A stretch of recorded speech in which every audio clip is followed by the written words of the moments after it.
Hey everyone, it's Madison Gesiotto. You know, I've heard a lot of talk about whether or not kids should go back to school this fall. And I am very concerned about the fact that there are many people that don't believe they should. There's so much more to this than most people are talking about. Of course, we have to keep in mind the fact that not only will kids be affected, but kids not going to school affects parents. And a lot of these parents have jobs. So kids not going to school then in turn affects these jobs, which affects the economy. This is a large chain of events that could potentially have a detrimental effect long term, not only on our nation's children, but our nation's future, our nation's economy. So there's a lot to look at here. And we have to keep in mind that the reality does remain that the data so far has shown us that children are less likely to contract coronavirus, they're less likely to spread coronavirus, they're less likely to have severe disease or symptoms from coronavirus. And as Secretary DeVos said, there's nothing in the data that suggests it would be inappropriate for children to go back to school. We have to keep in mind that, it's very difficult for children to catch back up when they get behind. A lot of these children will become less educated, very physically inactive, socially dormant, and schools provide a lot more than just academics to children. And we have a lot of children, look for example in California, where 1/3 of children are living in households with single parents, a lot of these being single working moms.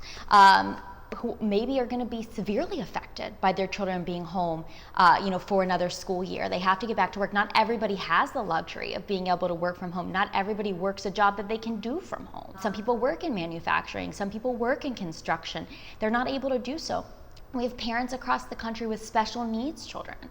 These children aren't going to be able to access many of the things they need to learn that they do have access to at the schools or in the libraries. Jackson, Mississippi, another great example of an area that would be affected by children not going back to school. 28% of parents, age 25 or older in this area, only have a high school education. 12% have less than that. And it's not just about whether parents have the ability to help the students or not, but it has to do with, what we're seeing when we see these early projections. The NWEA, an Oregon-based nonprofit education services firm, put out numbers, and these are stunning, guys. 70% of learning gains when it comes to reading relative to a normal school year, just in those couple months kids were out in the previous school year. They're saying only 50% of math, so even greater than that when it comes to learning loss for minority and low-income students.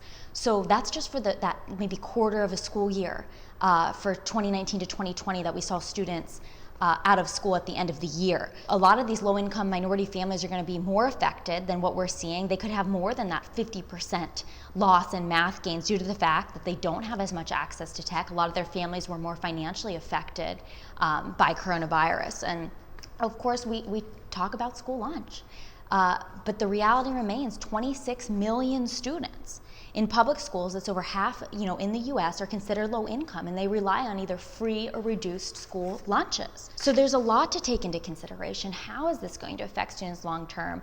As the Secretary said, I don't see any data that would suggest we shouldn't send students back to school. I want to make sure that our students can thrive, that we can have the most positive future, because the reality is that they may never catch up if they're out another year or year and a half. Some of these students may even fall victim to crime that are in communities where they see high crime or gang presence within those communities. We want to make sure our schools are able to provide students with a safe place to learn, provide them with those lunches if they rely on those, and help for parents, especially single working mothers and parents that need to get back to work, to be able to do so, because they can't all afford daycare or can't afford maybe to bring in extra help if their students need that. So let's get these students back to school in the fall, pending no new data showing us that it would be more dangerous than what we know now.